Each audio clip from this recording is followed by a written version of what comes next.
This is part 2 of the Fanatical All-Stars bundle, and let's get into it.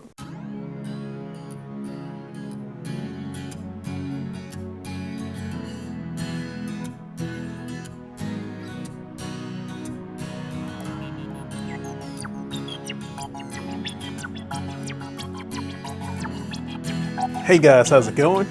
My name is Adrian Reddix, and today we're doing part 2 of the Fanatical All-Stars bundle. If you missed part 1, it's in the description and it's in the card above. Let's get into it.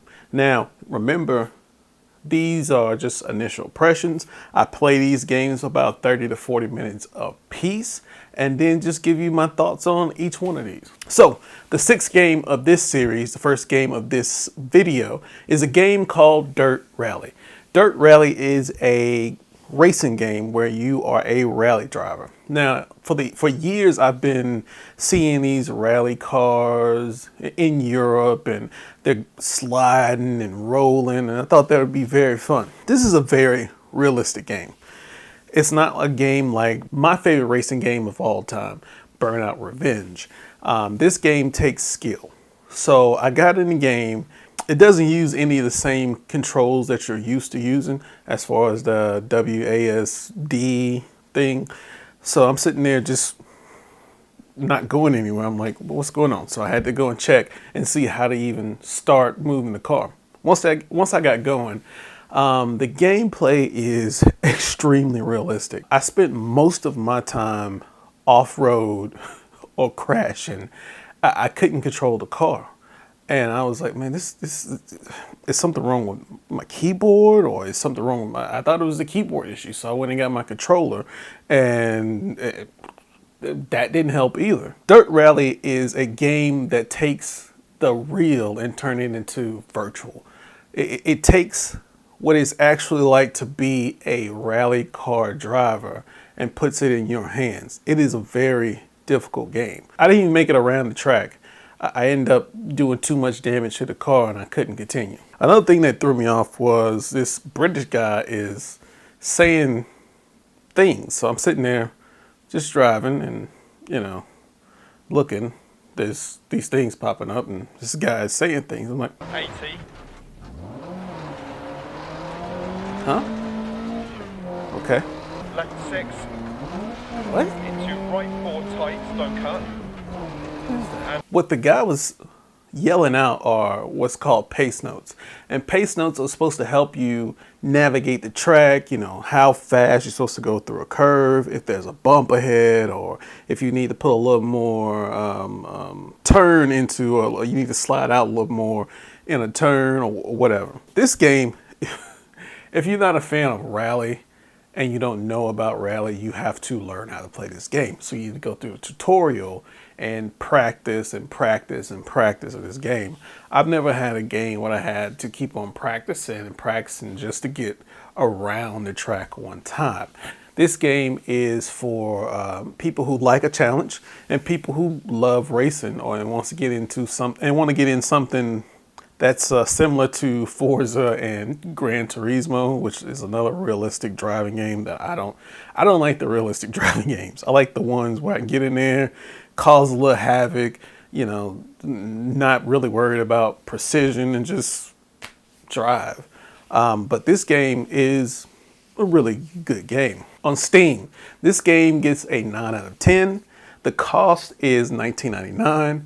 And I'm giving it a 3 out of 5. And the only reason I'm giving it a 3 out of 5, it would be higher if I wasn't so frustrated with the game because I didn't know how to play it. I spent most of my time, as I said, getting pulled out of a tree or upside down, or it just wasn't a great time for me. I think if I spent more time, which I will, on the game, and learn how to play it, I think it's a really good game. The next game is a game called Atari Vault, and it's exactly how it sounds. It's a bunch of old school Atari games. When you start the game, you see different arcade consoles. I don't know if you know what an arcade console is. If you're my age, you do. But you have these arcade consoles, and you have like 50 plus old school arcade games from the 70s and 80s. And I remember playing some of these games when I was smaller, because arcades were a bigger thing. Everybody couldn't afford a console. I mean, they did have the regular Atari, and they had different computer games like Amigas, and could you play games on PC Junior? You probably could. You had the PS2, which I didn't. There was more business, but I think you could still play games on that. Not the PS2, PlayStation 2. I mean the IBM PS2. You had in the 80s Nintendo. The original Nintendo came out in the mid to late 80s. But the people who couldn't afford it, I mean, you couldn't play with your friends. And internet back in the 80s was very exclusive to official capacities like government and things like that. So you had to go to the arcade to play with your friends and play games or whatever. And the games I remember are like Asteroid and Breakout and Pong. And I remember playing these games and not being the best, but again, I was like in the 80s, the oldest I got was 4. So you still had some of those old consoles in the early 90s, and I would play some of them and I was bad. So I thought maybe, I got all these Atari games, maybe I'll be better. And I'm here to tell you that that's not true. I'm just as bad. Because what you have to think of, the games from that era and the games from this era have totally different skill sets, because the way the technology or the equipment moves and how it operated is different. It wasn't these smooth flowing graphics and gameplay and story. It was nothing. You can tell it was the beginning of games, the beginning of video games. It gives you a very big sense of nostalgia. If you are a person who likes retro gaming, and you don't, again, that's another thing about retro gaming we talked about last week, that playing these games on original equipment is getting harder and harder as the years go by, because eventually original equipment will stop working. It will. There's no, oh, we're gonna keep this going forever. Maybe you can if you have all the parts and you can create new pieces to go on it. But eventually, if you don't have the maintenance and the upkeep, they will stop working. And having games like this gives us a chance to preserve some of that video game history, and so it's not lost to the trash heap of history. On Steam, this game got a 9 out of 10. The cost is $9.99, and I'm gonna give it a 4 out of 5, simply on the nostalgia factor. I like the feeling of, it brought me back to a simpler time in my life where, I can just take a pocket full of quarters and go to the arcade and play some of the older games, because when I was in the 90s, these games they were old. And, just having a good time.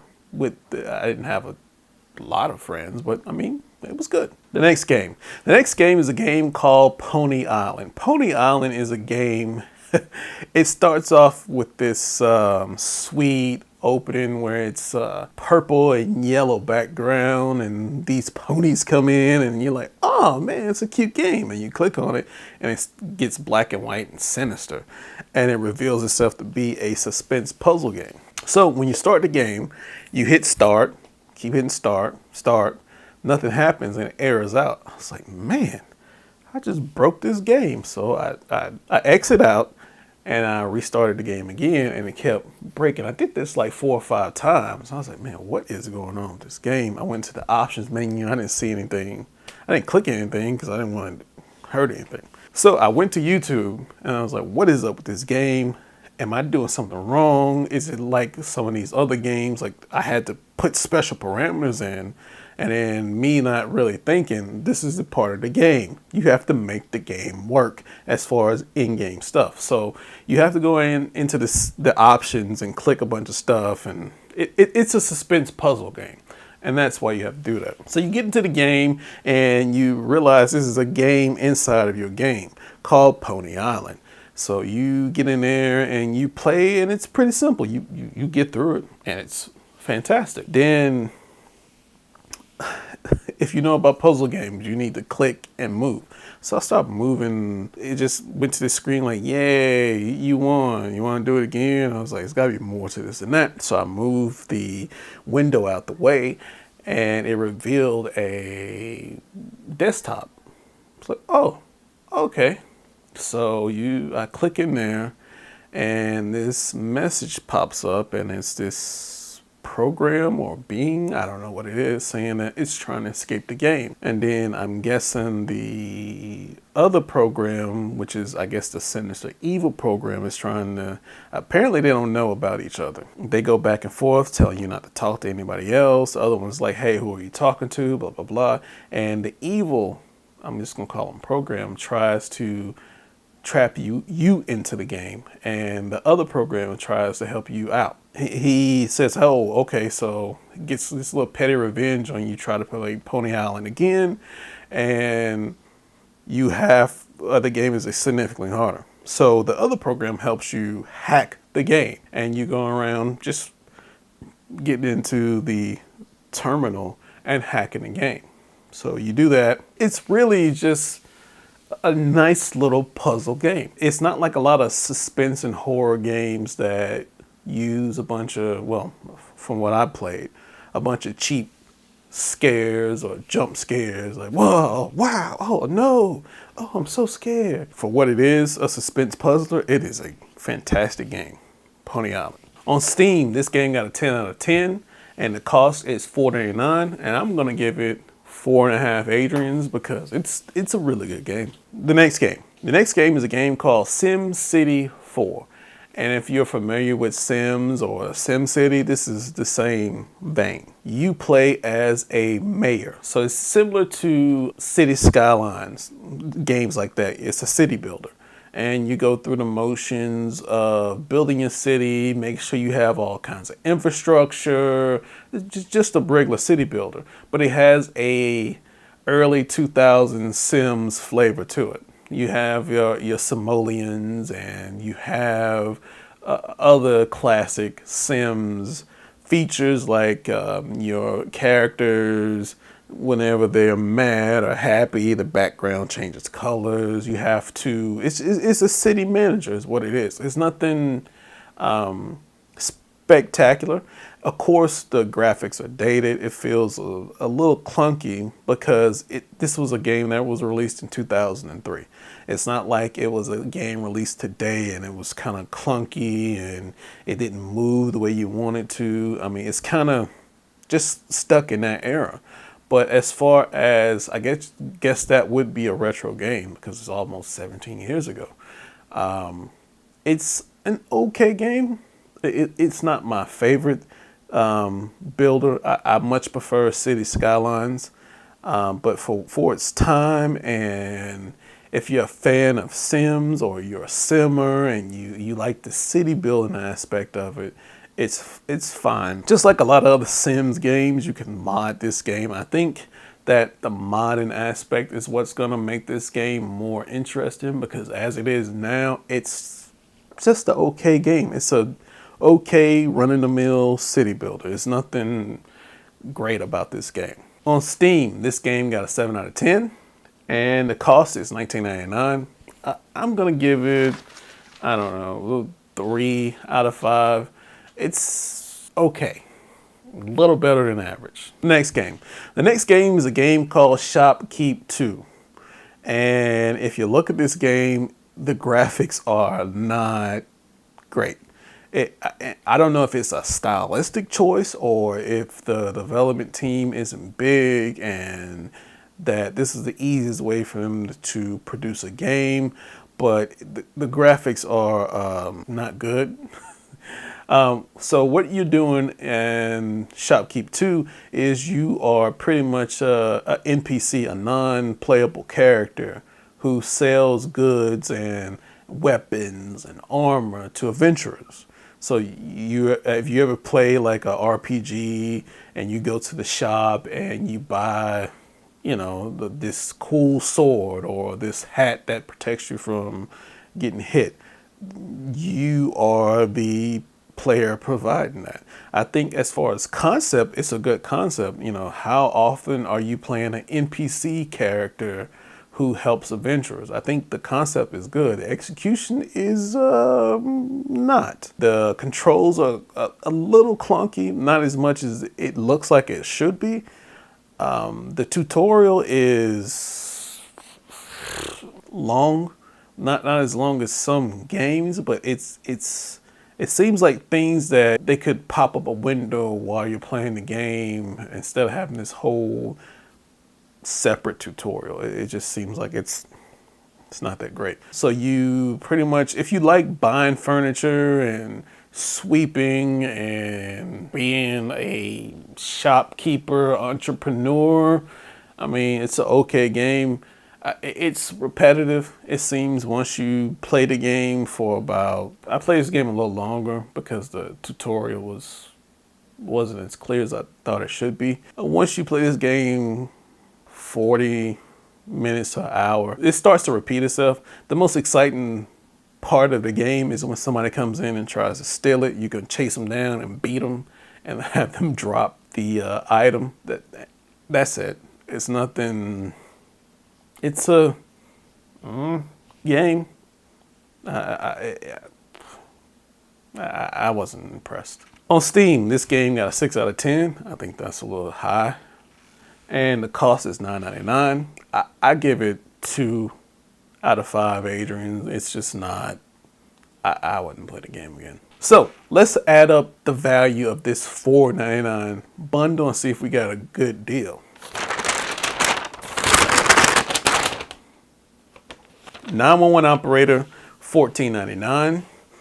Hob, $19.99. Car Mechanic Simulator 2015, which I thought that was a pretty cool game, $19.99. Blood Fresh Supply, $9.99. Original Journey, $119. Dirt Rally, $19.99. Atari Vault, $9.99. Pony Island, $4.99. SimCity 4, $19.99.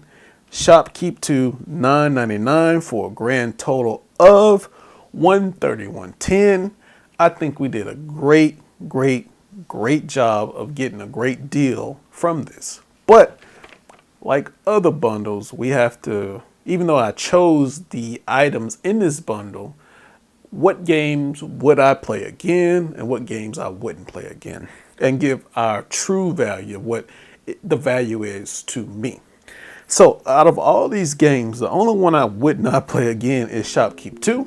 So if you take that price from that, our real true value is $121.11. And I think that's just fantastic of a deal. You spending $4.99 for $121 worth of games. I think it's excellent. That's it. Thank you guys for joining me. If you liked this video, give me a thumbs up. If you didn't like this video, give me a thumbs down. Tell me why you didn't like the video, or tell me why you liked the video. And I'll catch you guys in the next one. Have a good one.